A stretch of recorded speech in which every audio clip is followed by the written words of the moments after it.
अस्सलाम वालेकुम। इस लेक्चर में सबसे पहले तो हमने ये जो से ना वाइटिश रिफ्लेक्स इन पिपिलरी एरिया डिस्कस करना है, ठीक है।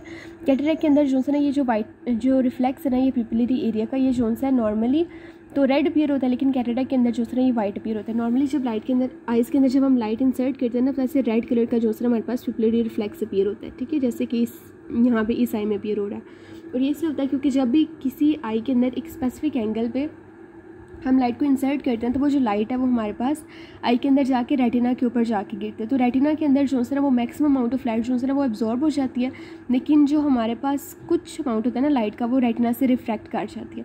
जब वो लाइट रेटिना से रिफ्रैक्ट करते हैं ना तो उसके रिफ्रैक्ट करने की वजह से ना हमारे पास जो है ना वो रेडिश कलर जो है ना आई का अपीयर होता है, ठीक है।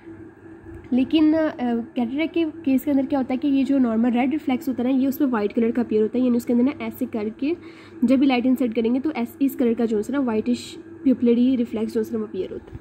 अच्छा, ये पॉइंट रह गया था। इसके बाद जो है ना आज हमने बेसिकली डिस्कस करना है ओकुलर असेसमेंट से स्टार्ट करना है, ठीक है। अच्छा, ओकुलर असेसमेंट के अंदर ये है कि सबसे पहले जो है ना हम आई को कैसे असेस करते हैं कि पेशेंट की आई के अंदर कोई डिफेक्ट है कि नहीं। सबसे पहले तो जो है ना वो चाइल्ड विजन से स्टार्ट करते हैं। चाइल्ड विजन यानी कुछ कैटरेक्ट्स ऐसे होते हैं जिसके अंदर विजन इफेक्ट होते हैं, कुछ ऐसे होते हैं जिसके अंदर विजन बिल्कुल ठीक होती है।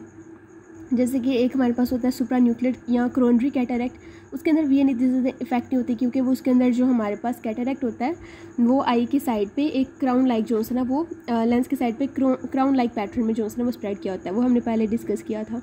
और इसके अलावा जो ब्लू डॉट कैटरेक्ट होता है उसमें भी विजन इतनी ज़्यादा इफेक्ट नहीं होती, लेकिन जो बाकी कैटरेक्ट्स हैं जैसे कि जोन्यूलर या लेवलर कैटरेक्ट है उनके अंदर जो है ना विजन इफेक्ट होते हैं। इसलिए जो है ना ये भी जो विजन इफेक्ट हो रही है यानी ये भी हमें ना ये ओकुलर असेसमेंट में हेल्प करते हैं। उसके बाद है फंडस एग्जामिनेशन एंड रेटिनोस्कोपी, ठीक है। ये फंडस एग्जामिनेशन से बेसिकली हम देख सकते हैं कि जो हमारे पास वो रेटिना है वो जो उसके ऑप्टिक डिस्क वगैरह है वो स्वेल किया है या नहीं, ठीक है। तो ये भी सारा हमें पता लगाने में हेल्प करता है कि पेशेंट को जो है ना वो आई उसकी ठीक है या उसमें कोई एबनॉर्मेलिटी वगैरह। उसके बाद हम करते हैं बी स्कैन अल्ट्रासोनोग्राफी। ये जो बी स्कैन अल्ट्रासोनोग्राफी ना ये हमें दो चीज़ों में हेल्प करती है, एक तो रेटिनल डिटैचमेंट के अंदर और दूसरा रेटिनोब्लास्टोमा, ठीक है। ये आगे जाके हम डिस्कस करेंगे। रेटिनल डिटैचमेंट आगे डिस्कस करेंगे। जो रेटिनोब्लास्टोमा है ये बेसिकली हमारे पास ट्यूमर होता है रेटिना का। अच्छा, ए स्कैन अल्ट्रासोनोग्राफी के अंदर ना बेसिकली हम एक्सियल लेंथ देखते हैं टू आइज़ की, ठीक है। एक्सियल लेंथ का मतलब होता है कि जो हमारे पास आई होती है ना आई की जो हमारे पास ये वाले दोनों एंड्स हैं, ठीक है, मतलब आई का ये जो इंटीरियर पार्ट होता है यहाँ से लेके ये पोस्टीरियर सेगमेंट तक यहाँ तक पोस्टीरियर पार्ट तक की जितनी भी लेंथ होती है ये इसे कहते हैं एक्सियल लेंथ। नॉर्मली जो हमारे पास एक्सियल लेंथ होती है वो हमारे पास 22 to 25 millimetre mercury 22 to 25 millimetre तक होती है, लेकिन एवरेज इसकी ना 23.5 तक हम इसका एवरेज लेते हैं, 23.5 मिलीमीटर तक। लेकिन कुछ केसेस के अंदर ये वेरी कर सकती है, इससे जो है ना वो एक्सियल लेंथ मेजर करना भी ज़रूरी होता है। उसके बाद आ जाते हैं हमारे पास इंट्राओकुलर प्रेशर, ठीक है। उसके बाद इंट्राओकुलर प्रेशर भी हम नोट करते हैं कि कुछ केसेस के अंदर इंट्राओकुलर प्रेशर राइज होता है जैसे कि ग्लूकोमा में यंग कैटरेक्ट वगैरह के अंदर। अच्छा, ये केसेस हो गए। उसके बाद आ जाते हैं हमारे पास लैब्स, ठीक है, लेबोरेटरी डायग्नोसिस या लैब्स। अच्छा, जो लैब्स हैं इनके अंदर सबसे पहले जो है हम यूरिन एनालिसिस करते हैं। यूरिन एनालिसिस इसके लिए इसलिए हमारे पास इंपॉर्टेंट होता है कि कुछ ऐसे कैटरेक्ट्स हैं जिसके अंदर जो है ना जैसे कि हमारे पास ये कैटरेक्ट हमने पहले पढ़ा था सेंट्रल ऑयल ड्रॉपलेट कैटरेक्ट। अब जो सेंट्रल ऑयल ड्रॉपलेट कैटरेक्ट है ना वो बेसिकली हमारे पास ना ये ग्लैक्टोसीमिया की वजह से होता है। ग्लैक्टोसीमिया बेसिकली इसलिए होता है कि इसके अंदर ना बेसिकली ग्लैक्टोज की मेटाबॉलिज्म का डिफेक्ट होता है। मतलब एक पेशेंट है उसके अंदर जो है ना वो ग्लैक्टोज जो है ना वो ठीक तरीके से मेटाबोलाइज नहीं हो रहा, उसने वो मेटाबोलाइज होकर ग्लूकोज में कन्वर्ट नहीं हो रहा, ठीक है। ग्लूकोज बेसिकली एक ऐसा शुगर की फॉर्म है जो हम यूज़ करते हैं हमारी बॉडी एज एनर्जी सोर्स। तो अगर ग्लैक्टोज जो है ना वो ग्लूकोज में कन्वर्ट नहीं हो रहा तो हमारी बॉडी में ना ग्लैक्टिटोल या ग्लैक्टोज बहुत ज़्यादा एक्यूमुलेट कर जाता है, तो वो ग्लैक्टोज जो है ना वो यूरिन में अपीयर होना स्टार्ट हो जाता है। इसलिए जो है ना हम यूरिन एनालिसिस करते हैं कि अगर उस पेशेंट के अंदर ग्लैक्टोज जो है ना वो बहुत ज़्यादा यूरिन में अपीयर हो रहा है तो उससे भी हम आइडेंटिफाई कर सकते हैं कि शायद उस पेशेंट को जो है ना ये सेंट्रल ऑयल ड्रॉपलेट कैटरेक्ट है। इसके अलावा जो है ना हम पेशेंट का यूरिन एनालिसिस इसलिए भी करते हैं क्योंकि हम अमाइनो एसिड को डिटेक्ट करते हैं पेशेंट के यूरिन के अंदर कि अगर पेशेंट का जो है ना जो है ना ये लोई सिंड्रोम है ना इसके अंदर बेसिकली ऐसा होता है कि पेशेंट के अंदर जो है ना उसकी आइज़ का किडनीज वगैरह का डिफेक्ट होता है। अब किडनीज का डिफेक्ट होने की वजह से जो है ना उसके अंदर ये जो लो मॉलिक्यूलर वेट प्रोटीन्स है ना ये उसके यूरिन में एक्सक्रीट होने लग जाते हैं, ठीक है। जैसे कि हमारे पास रेटिनॉल बाइंडिंग प्रोटीन होता है, उसके अलावा जो है ना हमारे पास बीटा 2 माइक्रोग्लोबुलिन वगैरह ये जो प्रोटीन्स हैं ये सारे उसके यूरिन में अपीयर होने लग जाते हैं। अब इसलिए जो है ना हम यूरिन एनालिसिस करते हैं। एक तो इससे हमारे पास जो है ना लो सिंड्रोम का पता लगता है और दूसरा हमारे पास ना ग्लैक्टोसीमिया का पता लग जाता है, ठीक है।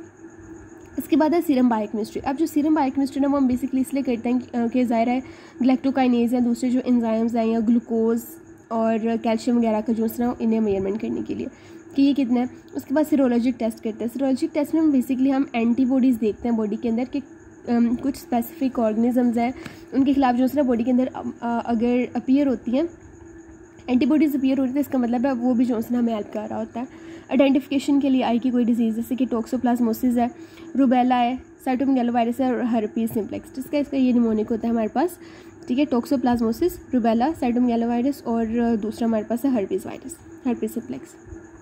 अच्छा, अब आ जाता है हमारे पास लेंस का कैटरेक्ट का ट्रीटमेंट। कैटरेक्ट के ना बेसिकली हमारे पास 2 ट्रीटमेंट्स होते हैं जिन्हें हम जर्नली यूज़ करते हैं।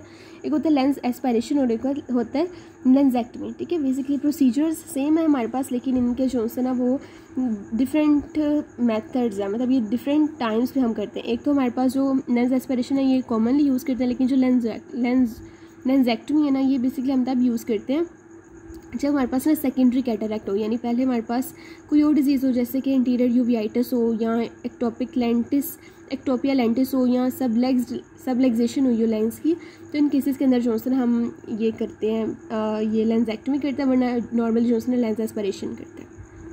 अच्छा, इस प्रोसेस के अंदर बेसिकली हम करते हैं क्या है कि हमारे पास जो लेंस होता है ना, सबसे पहला जो स्टेप्स है इसके अंदर तो पहले जर्नल एनेस्थीसिया देंगे पेशेंट को, यानी ज़ाहिर से पेन नहीं होनी चाहिए। उसके बाद ना हम कॉर्नियोस्क्लेरल इंसिजन देते हैं, ठीक है। यानी पेशेंट की अगर आई को देखें तो उसके अंदर जो है ना ये आगे वाला जो पार्ट है, ये वाला जो पार्ट है यहाँ पे ये कॉर्निया का पार्ट होता है और पीछे जो है ना ये स्क्लेरा का पार्ट है जो यहाँ पे उन्होंने शो किया हुआ है, जो इसकी बाउंड्री है, ठीक है। ये आगे वाला जो ये वाला पार्ट है ये इसका कॉर्निया का पार्ट होता है, ये इंटीरियर 1/6 और बाकी जो पीछे वाला पार्ट है ना सारा ये स्क्लेरा का होता है। तो कॉर्नियोस्क्लेरल वाला पार्ट जो ये वाला पॉइंट है ना, यहाँ पे तकरीबन हम वो जो पेशेंट को ना इंसिजन देते हैं। इंसिजन देने के बाद क्या करते हैं कि वो जो लेंस होता है पेशेंट के अंदर पहले से, या इंसिजन देने के बाद वो जो लेंस है उससे छोटे छोटे सेगमेंट्स में डिवाइड कर दिया जाता है। लेंस को जो है ना वो तोड़ दिया जाता है छोटे छोटे पीसेस के अंदर। जब लेंस छोटे छोटे सेगमेंट्स में डिवाइड हो जाता है ना, तो उसे जो है ना सक्शन के थ्रू जो है ना उसके अंदर से बाहर जो है ना वो, क्योंकि लेंस कंजेनिटल कैटरेक्ट का ट्रीटमेंट है ना बेसिकली, तो जो बच्चे होते हैं ना उनके अंदर जो लेंस होता है ना वो काफ़ी सॉफ्ट होता है, तो इससे वो छोटे छोटे पीसेस में सेगमेंट्स में डिवाइड करके ना इजीली सक आउट कर लेते हैं। और उसके बाद क्या करते हैं हम जो है ना वो एक आर्टिफिशियल लेंस जो है ना वो पोस्टीरियर चैम्बर ऑफ आई के अंदर जो है ना प्लेस कर देते हैं और वो दोबारा पेशेंट जो है ना नॉर्मल हो जाता है, मतलब उसे क्लियर नज़र आने लग जाता है। उसके बाद आता है हमारे पास लेंसेक्टमी। लेंसेक्टमी में क्या करते हैं, इसमें ना बेसिकली जो इंसिजन हमने देंगे ना ये पार्स प्लाना के अंदर देते हैं। पार्स प्लाना बेसिकली जो कॉर्निया होता है ना उसी की 2 लेयर्स में से एक लेयर, मतलब उसी कॉर्निया के पीछे जो हमारे पास वो सारा सिलरी बॉडी वगैरह वाला पार्ट होता है उसकी 2 लेयर्स होती हैं, उसी का एक, ठीक है, पार्स प्लाना और पार्स प्लेक्टा। उसमें से पार्स प्लाना के थ्रू जो है हम इंसिजन देते हैं। और इसमें क्या करते हैं, इसमें जो है ना वही वाला सारा पार्ट करेंगे, लेंस को छोटे छोटे पार्ट्स में डिवाइड करते हैं, विट्रोस्कटर यूज़ करते हैं, सक्शन डिवाइसेस लेंस को सक आउट कर लेते हैं और सारा पार्ट जो है ना वो कॉर्टिकल मैटर का हमने सारा, मतलब लेंस का सारा कॉर्टेक्स न्यूक्लियस वगैरह सारा कुछ हमने बाहर जो है ना वो एक्सट्रैक्ट कर लेना है। उसके बाद एक आर्टिफिशियल लेंस जो है ना वो लेंस उसके अंदर प्लेस कर देना और फिर वो पेशेंट को दोबारा वो क्लियर नजर आने लग जाता है।